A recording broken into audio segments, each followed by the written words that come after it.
Alright folks, Alan Rubel coming back at you for Ozark Mountain Outdoor Ventures. Well, we got a special treat for you here today. We're here mid-March, a lot of free time on my hands, and definitely started thinking about bow season. We got spring turkey season coming up, but usually at the end of bow season I do a recap video and maybe show some of the footage from archery season, but I'm not going to do that this time around. What I really wanted to do was maybe bring up some of mention some of the difficulties that I had trying to self-film this archery season. Archery by itself is a difficult sport.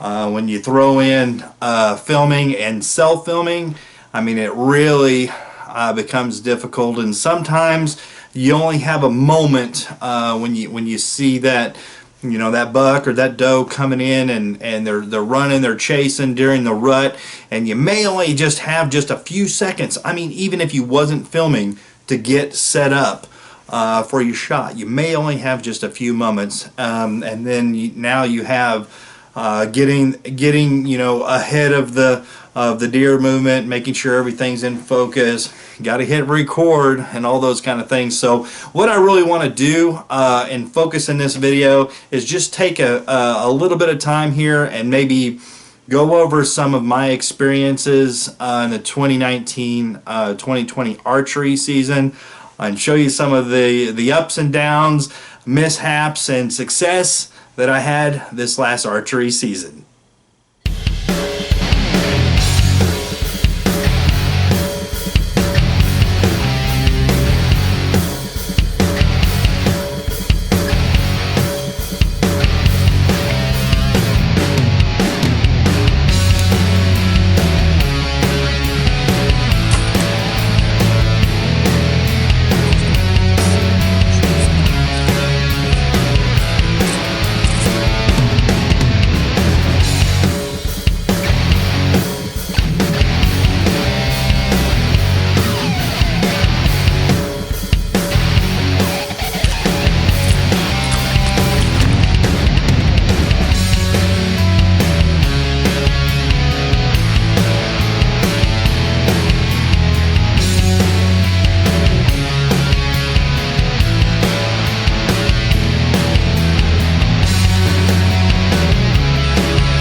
Okay, well, the season started out great. I usually go gun-ho. September 15th here in Missouri is opening day of archery season. We had an extremely warm September, and I waited until October really to start, or right at the end of September, 1st October. I'm not quite sure of the date at this moment, but I waited about 2 weeks to really start in bow season, and I already had my opening location set right over a water source, and I had some nice intense encounter that first evening. Check it out.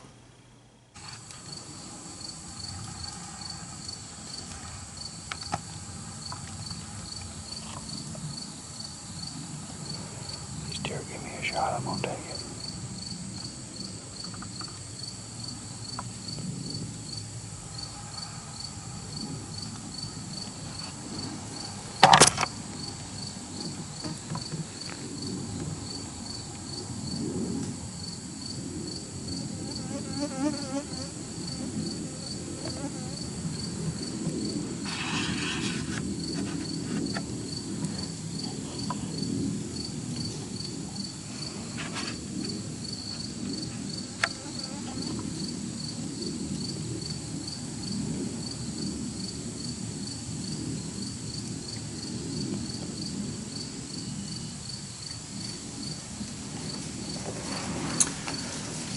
Okay, so these three does, they really just came out of nowhere, and really had just come right where they were supposed to. I had seen tracks right in that area and location.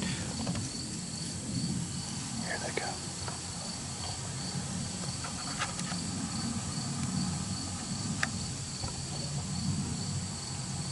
And they came in very spooked. I'm not sure what the case was. They began to move up and go through the thick.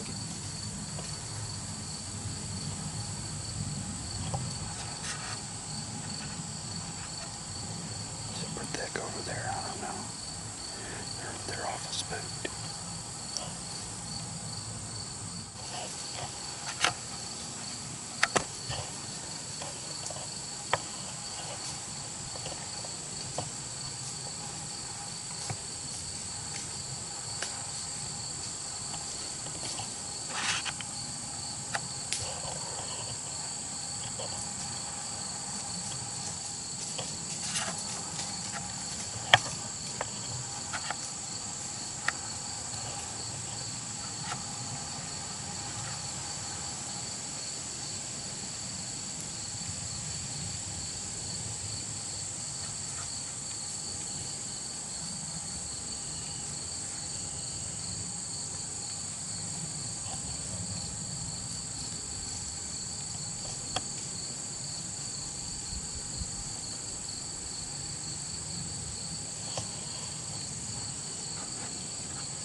I only had just a brief opportunity to stop the last of the does, and then once I did, I stopped the doe perfectly in the clear. It was kind of quartered a little bit to me.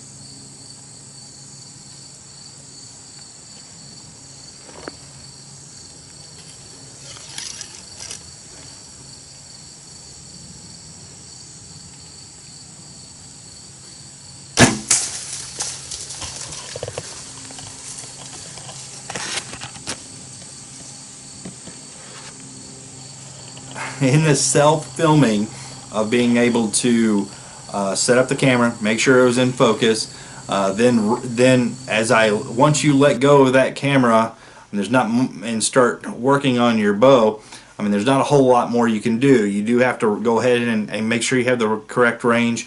But once you get back into draw, I mean, there's a whole lot of things there. There was quite a bit of time, it seemed like, that doe was standing there, and that's really just from me switching from cameraman to hunter and being able to get the correct range. All right, well, the 2019 archery season, I mean, I had a lot of action. I was seeing deer almost every time out. I didn't really see my first buck until we were starting to get towards the end of October. Actually, I believe my first buck of the season was November 1st. And you know, and this really doesn't have anything to do with self-filming, but you know, I here in Missouri there are counties that do have antler point restrictions, and I just happen to be hunting in Pulaski County here in Missouri, Mark Twain National Forest, where there's a 4-point restriction. It must have 4 points on one side to be a legal deer.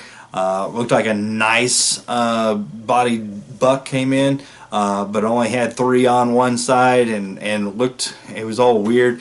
Check it out.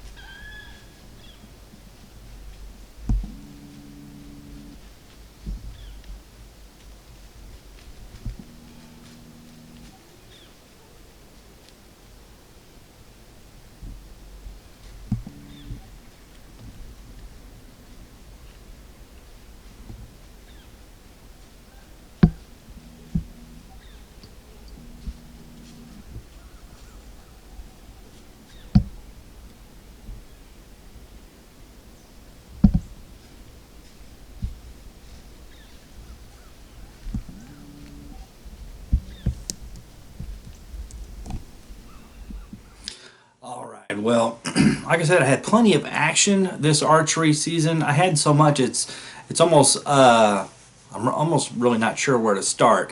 But things did start to heat up there at the first part of November. I began to start using my vacation time and was really trying to get an archery buck before the rifle season began. And you know, I went to this location. It's about a mile and a half down in the middle of the woods, and I was just having some non-stop action that evening. And lo and behold, I had this nice little 6-point come out right broadside to me, and you know, I had already made myself a deal that it would have to be a decent 8-point to let the arrow fly, being that I was so far down off into the woods by myself. So this little guy, he got a pass, but I got some great footage. Check it out.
All right, like I said, it was really starting to heat up in the early November in the season rut, and I was using those all-day vacations, just spending from dark on the way in, dark on the way out, doing some hunting, and you can see, you know, the difficulty in some self-filming. Everything becomes more difficulty. Or just even just positioning yourself around the tree if you have a deer coming in from behind you versus in front of you where you have your shooting lane or the camera set up, swinging your body. It all becomes difficult, but anyway, again, we still had plenty of action to come, and we're just having encounter after encounter. And check out what we had for you this time.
All right, well, this is one of those hunts where if it can go wrong, it will go wrong.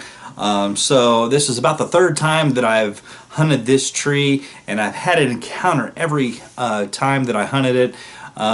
This time I was hunting it in the evening, and I did some grunts, and then all of a sudden I had two young, looks like a button buck and a spike come in. Now, again, this was an antler restriction, but I was really wanting to fill the tag, and that button buck would have been a legal deer. So if he presented a shot opportunity, I was definitely going to take that. But, you know, being able, again, transitioning from cameraman to shooter while self-filming is really difficult, because once you let that, you have to anticipate where the shot is going to be and where the deer is going to be, because once you let go of that camera and start transitioning to going to full draw, all bets are off, and letting back down, something I have a hard time doing. It just doesn't happen very often, but in this case, well, let's just see what happens.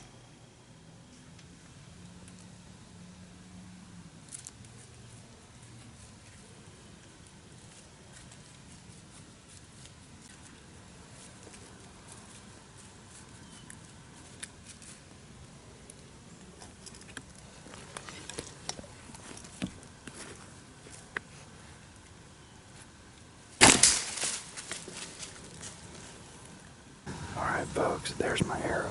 I just ranged that. That is 10 yards. I cannot believe I missed that. Stinking little deer. He's right there, boy, my tree's down. Couldn't ask for a better shot. I don't know what happened. All right, folks. Well, we're starting to move through the first part of November, and this just happened to be my last vacation day I had available to me. And so I set up on a doe tree where I've had success every time it was in the first week of November.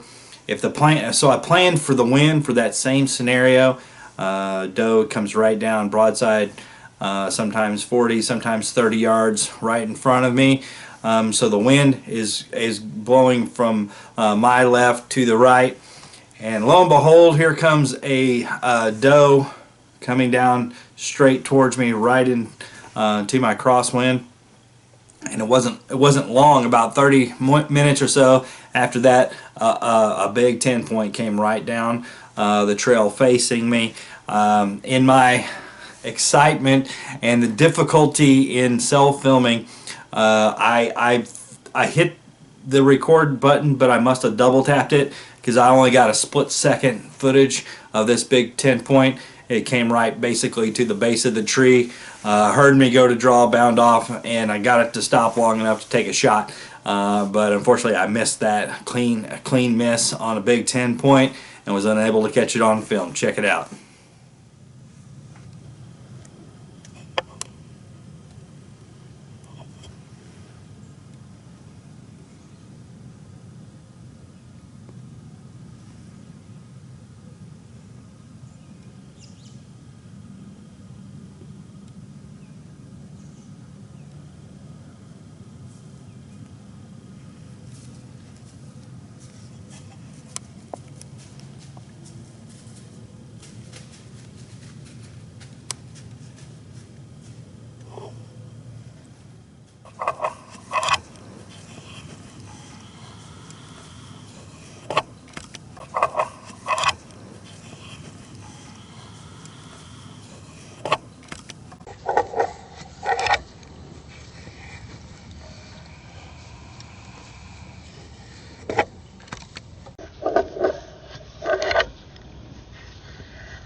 Again, I thought I had pushed record and had this large, tall, nice 10-point in my viewfinder all the way to the base of my tree at 5 yards.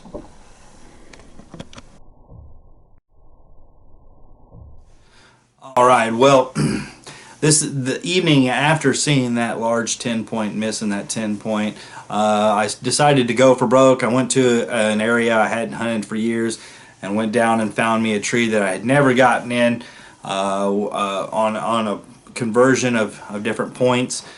Set up, and it wasn't long until I had a buck, a doe and a buck come in. I did not see the buck until after I was at full draw. And again, the difficulty with self-filming and anticipating where that deer is going to be, where the shot's going to take place. You can see here just the edge of the back of this doe stepping out of frame at the last moment while I was setting up to take the shot. Unfortunately, I was able to make a quick shot and hit. I had difficulty stopping her, but I did put her down, dropped right in her tracks, and then I immediately turned my focus over to this large 4-point or 5-point, and he stuck around long enough for me to kind of work him closer, and he did was walking into the clear, and I think he heard me go to full draw and then took off for the horizon. Check it out.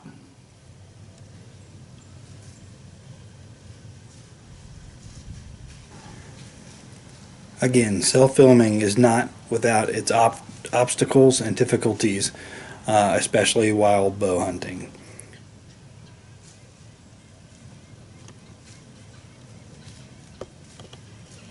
As you can see here, it is extremely thick, and I'm trying to anticipate the best place that I will have the opportunity for a shot on this doe.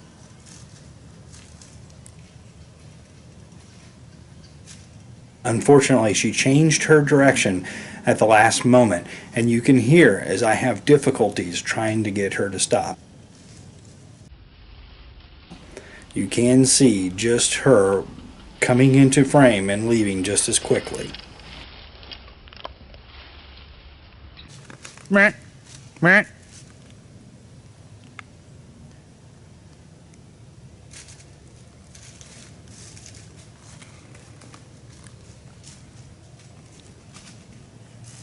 Meh.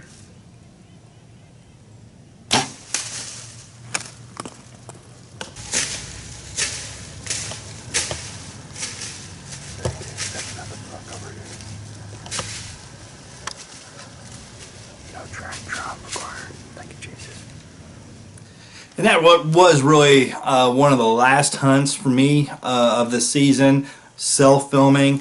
I was fortunate enough to team up with Matt Eden, a good friend and co-worker, during rifle season, and he was just slaying them. And I was glad that I was able to hook up with him, and definitely found a future hunting buddy because we had just such a fun, a wonderful time, and we both were learning and from one another and pushing each other to the limits. And it's always fun when you're getting a drag deer out. So anyway, through the rest of the season, I didn't do much alternative season hunts like I had the last 2 years. Did do some small game tournaments, trying to just broaden the horizons of the channel. So I didn't do any alternatives, and only just did like 1 or 2 late season hunts and a coyote hunt.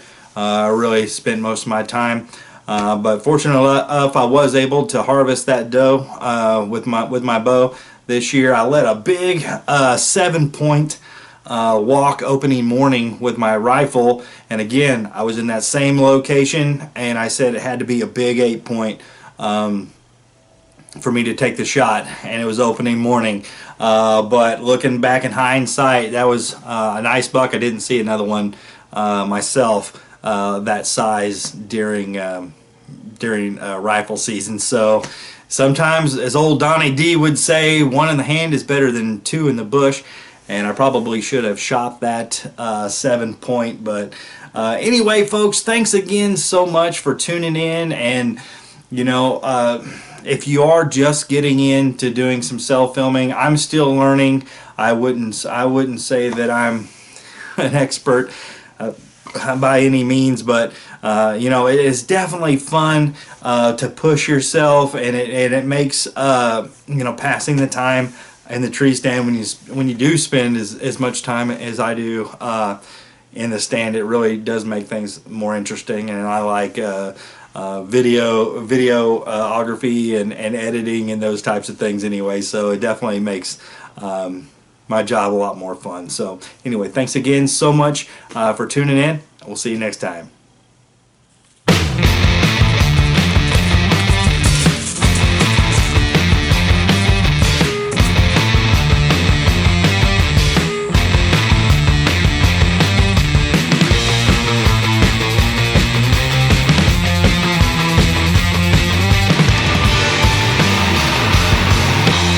Hello, walk in there. So I can say.